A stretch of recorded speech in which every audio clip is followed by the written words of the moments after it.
Black Americans, are you not seeing how God is fighting your battle? The God that answered by fire, let him be my God only. The God of Elijah, send down fire, send down rain. Are you not seeing that God is answering your battle? God have seen your pains. God have seen your tears. God have seen your murmur. And now, whenever they are on a live TV, God will just tell them, speak it out. Now, that thing you are hiding, pull it out. Now, start saying it. Start saying it. And they will start saying it. This white man went on a podcast and maybe the script they gave him, he ignored the script because God of Elijah that sent out fire allowed him to ignore the script. And then he started talking about black people. He started talking about how unfair it is. He started talking about this thing you are doing to these people. It's not making sense. So guess what? They started telling this man, this is not what we brought you for. Calm down. Jeffrey, calm down. This is not what we brought you for. If that's the case, Oya, cut the mic. They off this man's mic on live TV. What else can we say if not to say, Baba, thank you, that black Americans are still the supreme one, and they will continue to be. Welcome back again to my channel. My name is Sunny. If you haven't subscribed, subscribe, like, comment, and share for great content like this. And let's dive right into this video so that you can watch with your own eyes, hear with your own ear, and see everything that happened. And then drop a comment for me on exactly what you think. With that being said, credit belongs to originals of every clip you see in our today's episode. If you haven't subscribed, subscribe. This is just for educational purposes. And let's go. Look at my own country, the United States. It is a semi-democratic, white-dominated, hierarchical, racist society that aims to preserve privilege by the elites. That's how it was formed in 1787. It was a slave-owning, genocidal country, killing Native Americans for a white culture. But amazingly, it still looks that way, although we're much more diverse now than we were. The most violent country in the world in the 19th century, by far, was perhaps the most democratic or second most democratic, and that was Britain. You can be democratic at home and ruthlessly imperial abroad. The most violent country in the world since 1950 has been the United States. It's been by far involved Jeffrey, in more, stop now. Jeffrey, Jeffrey, I'm your moderator, and it's enough. Okay. Mr. Carmichael, you had the chance to stand up in front of the white community and say anything you desired. Say to him, understand me, white man. What would you say? I would say, understand yourself, white man, that the white man's burden should not have been preached in Africa, but it should have been preached among you. That you need now to civilize yourself. You have moved to destroy and disrupt. You have taken people away. You have broken down their systems, and you have called all that civilization. And we who have suffered at this are now saying to you, you are the killers of the dreams. You are the savages.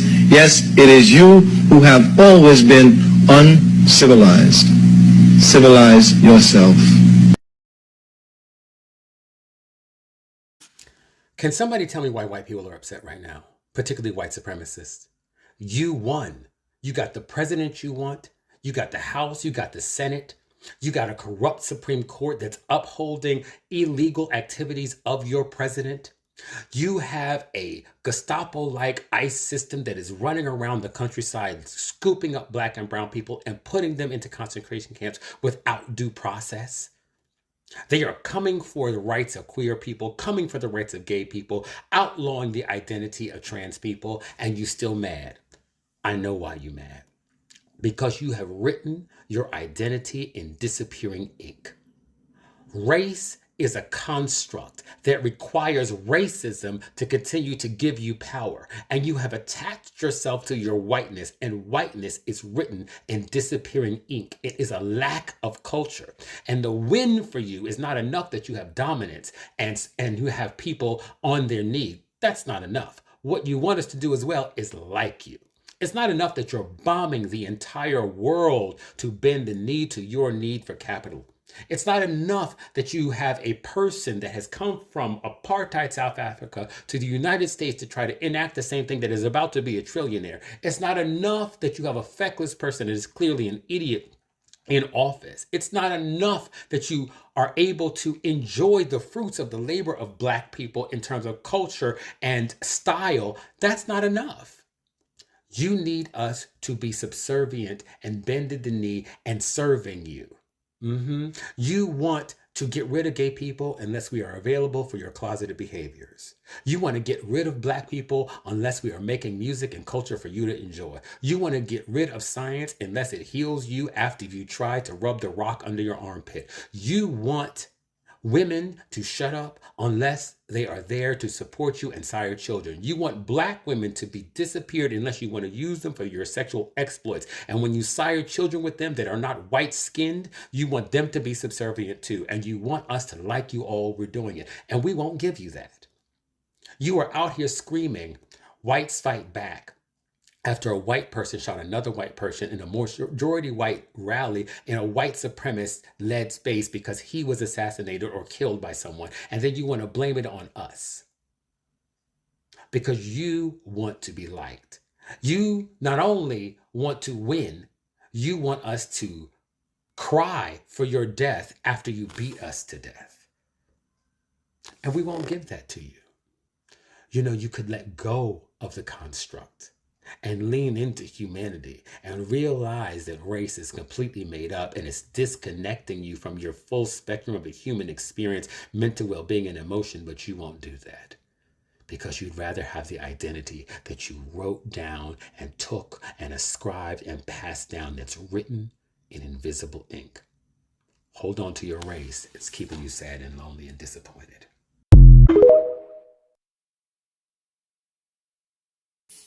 I'm going to go slow so that y'all can keep up. But white supremacy and racism are not merely ideas. You often hear us say that Black people can't be racist because racism requires prejudice and bigotry combined with power, and Black people do not have the power to enact racist systems on white people. So when you start talking about Charlie Kirk and how somebody shouldn't be killed for their ideas, understand that he didn't just have benign ideas that he had sensible debates over. Not only was he a multi-million-dollar earner as a result of his ideals, he was supporting and actively working to take away the rights, dehumanize, institutionalize, disenfranchise, and in some places end up killing the people that he was speaking against.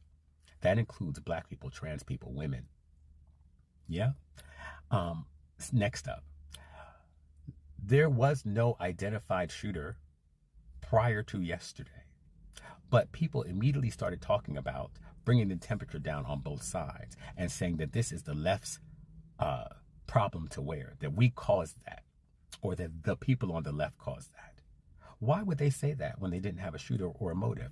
Because they know that Charlie Kirk's rhetoric, statements, work, money, and systems that he has contributed to have harmed people on the left. And they know that retaliation, if it was them, would be sensible. They know that if it was them being attacked by somebody that powerful, they would kill them. How do we know that? Because they already did.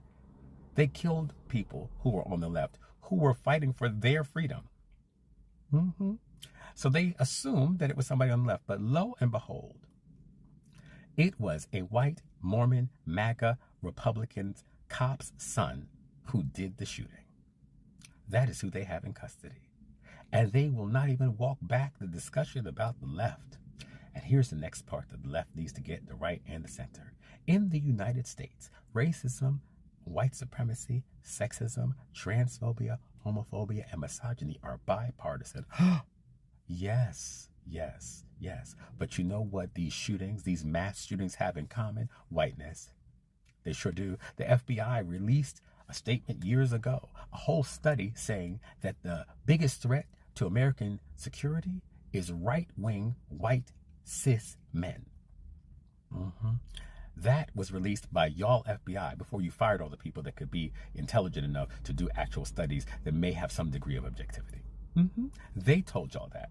And now, look, look, you don't know what to do with yourself because the call is coming from inside the house. So in conclusion, white supremacy, racism, homophobia, transphobia, and all of these issues are not about feelings in your heart and fear of gay people or trans people or black people or women. It is about wanting to oppress, subjugate, disenfranchise, and in some cases, murder those people. And just so we're clear, the person that shot Charlie Kirk has yet to state their motive. So you don't know if this was an act of political violence or if this was a lover that was mad. White America, listen up. And all my black fellow Americans out there, you might want to tune in. No government agency, no politician, and no amount of money is ever going to solve racism in this country. Ever. It's not possible. The solution will always be a series of compromises. And this weighs on me heavily. I spent a lot of time thinking about this. How would I verbalize it? I'm just one man. I'm just one voice. How can I be the change that I want to see in the world? Black people don't need me to speak for them. They don't need our handouts. They don't need our approval. They don't need our charity.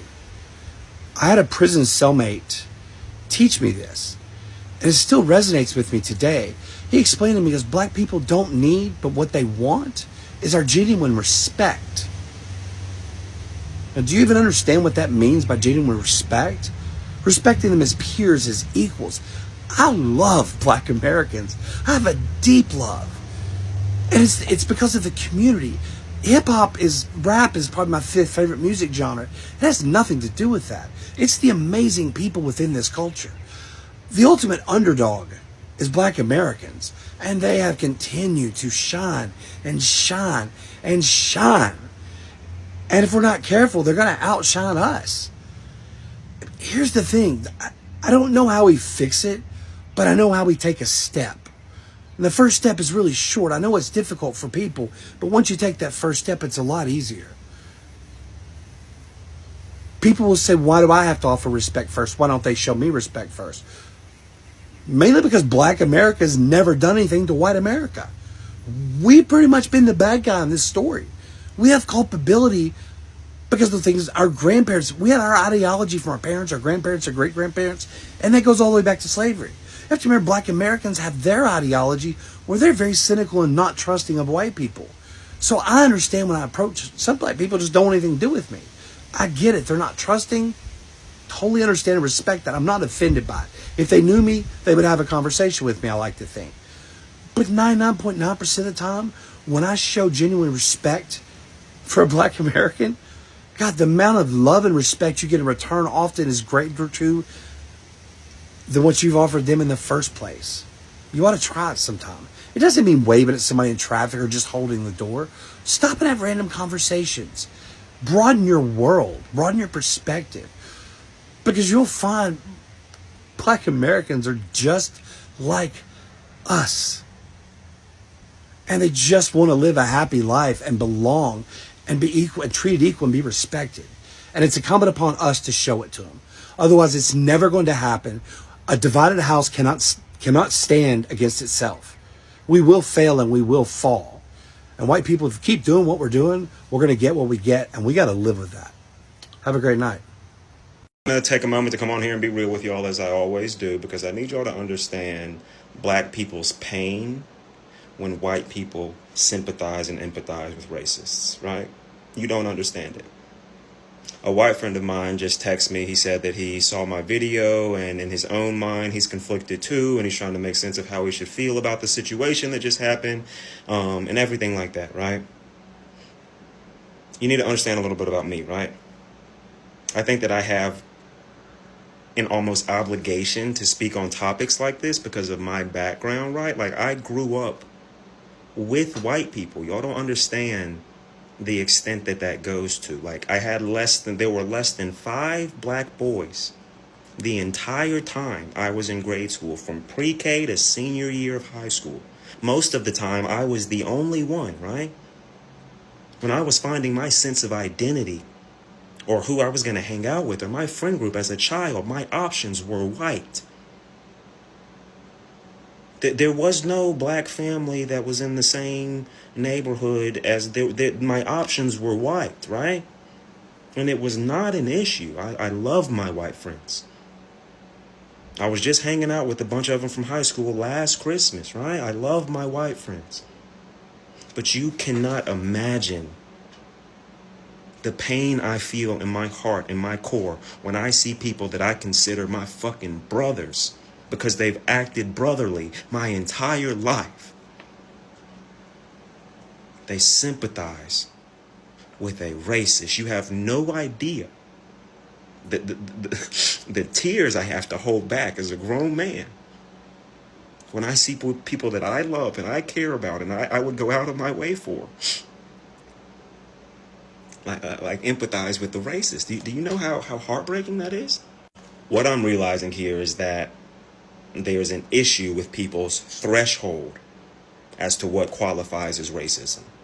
A lot of white people right now that are calling him a man of God and saying that he wasn't racist. Show me the proof. Your threshold of racism starts at violence or calls to violence. And just because that man wasn't on the microphone saying exterminate all the black people now, you don't qualify that as racism. That's a you problem. That's a definition problem, right? Racism is when you see somebody of a certain race and your immediate judgment, your immediate opinion of that person is negative. You don't have to wish them a negative life. You don't have to wish them misfortune. It's that immediate opinion, that immediate thought in your head when you see that person and all you know is their race. That is racism. And then you make predictions and assumptions about everybody else that looks like that person, right? And by my understanding, sympathizing and empathizing with those people who do that, whether they're alive or not, is in a way agreeing with that dumbass ideology or saying that it's okay to have that dumbass ideology. So again, when I'm looking at people that I love, that I care about, that I would go out of my way for, that I wish the best for, and they didn't vote for Donald Trump, they're not MAGA, right? But then they sympathize and empathize with this guy. I think we've all seen the quotes and videos by now, and I don't need to keep reiterating the words and rhetoric this man used. I think it's safe to say that man damn near hated black people. I think it's safe to say when that man saw a group of black people in a space, immediate negative opinion. That's racism. So yeah, it breaks my heart when I think about all the memories and the good times and the happy times and the core memories that I've had with these white people that are sympathizing with a racist and arguing with me and other black people saying that he's not. The same way y'all went and told Joey Swole that he did nothing wrong. You are not the victim. And the victim doesn't have to be mutilated on the street to be a victim. It's not hitting y'all. His words and his rhetoric and what he's pushing for and what he's advocating for, it's not hitting y'all as hard and as heavy as it's hitting us. And my whole life, they've called me one of the good ones, as fucked up as that is. So I get this weird pass from white people, right? But then I literally still feel the differences in what it's like to be a black man and a black person in America, right? I understand it. I see it. I feel it. I peep it, right? And then I see somebody advocating for the same bullshit that myself and other people that look like me still have to deal with in 2025. He tragically loses his life. And now people that I love want me to empathize with him because he threw some scriptures amongst his hateful rhetoric. I explain this to my friend as what white allies are asking from black people right now. If we use y'all's logic, you're saying that because the slave owner had a Bible in his left hand, the slaves should have empathy for him, even though he had a whip in his right hand and he was beating them with it. You slap Christian, you slap scripture over anything, and the actions and the words that are still a part of that human being are just ignored. Yeah, that hurts. What y'all are asking black people to do right now hurts a lot. So with all that said, in a way, you could say that I'm y'all. When you take away the physical things, obviously, when you take that out of the conversation, out of the equation, in a way, you could say that I'm y'all. I grew up surrounded by y'all. That was all I saw. There was no other culture for me to implement myself in. It was that culture since a kid, since a youngin, since like 2, 3, 4, 5 and up, right? Like, so you take away the physicalities, like I'm y'all. I grew up in the same world y'all did, right? So many black people have called me whitewashed. To this day, I don't readily consider myself a part of the culture. I love my black brothers and sisters with a passion, but I've met plenty of black people that just call me whitewashed and write me off because of that. Or they say, oh, you're not really black because of the way I talk or the way I carry myself and everything like that, right? So in a sense, you could say that I am y'all, right? But then, when we do implement the physical part of it into the equation, and we evaluate CK's words while he was here on Earth, now it's a whole different approach. We grew up in the same environment, same culture, same background, same memories, same school, same friend group, same outings, same venue, same vacations. I've been to the beach with my white friends, and I ended up in a Jason Aldean concert. Like, I was right there with y'all, smiling ear to ear, happy to be there, right? But then, when it's time for me to be a black man amongst y'all, now it's different. Now you're asking me to sympathize with people that wish negative things on people like me. How do you do that? How do you spend, what am I, 29? So how do you spend the last, let's say we met in high school, right? So how do you spend the last decade saying we homies, saying we cool, saying we buddies?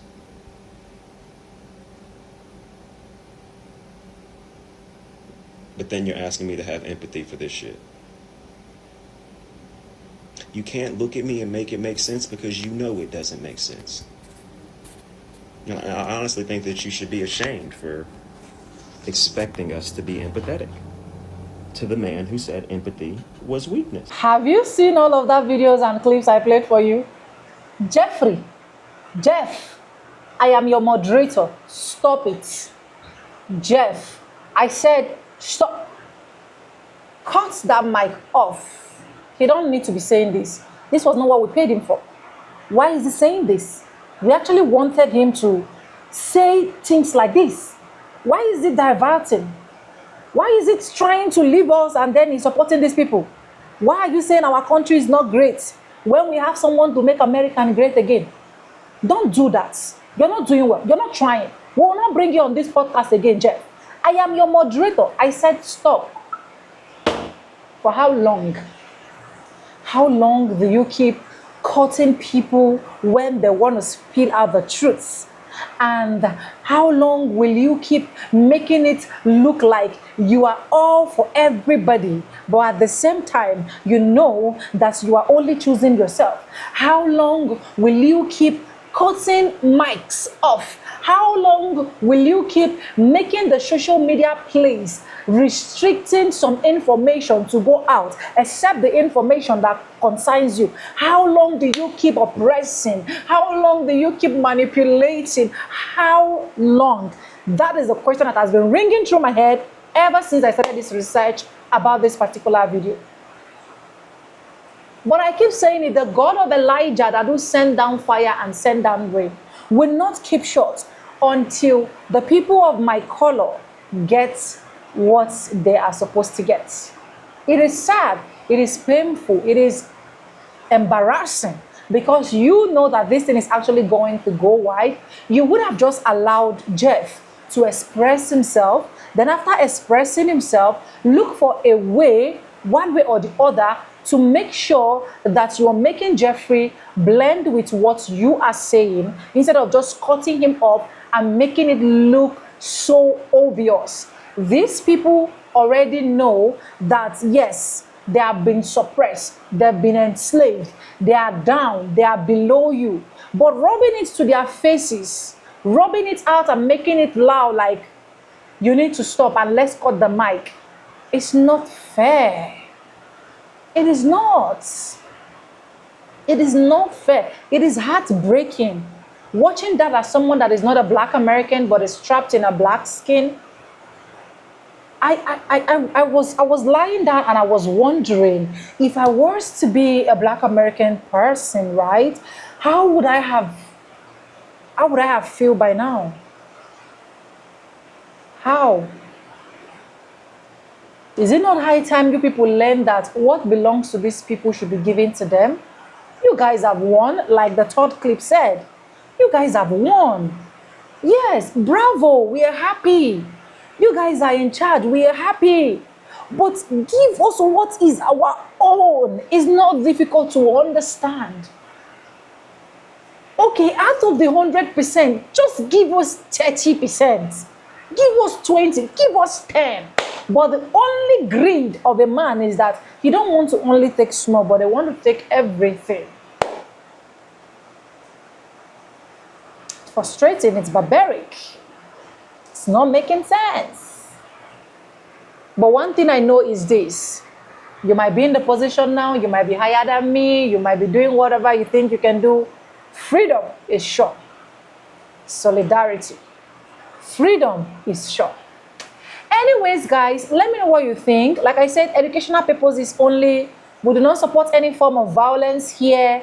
And this is just me giving my opinion, expressing myself on how I feel about this. Okay? So, be it black, be it white, be it purple, we are one. I just pray we start seeing each other as one, so that every single thing can be able to move on easily for every individual.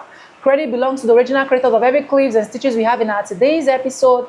And yes, guys, with no further ado, I don't like I always say in my videos, I'm going to be saying bye and I'll see you guys in my next one. For now, bye guys. I love you. Mwah.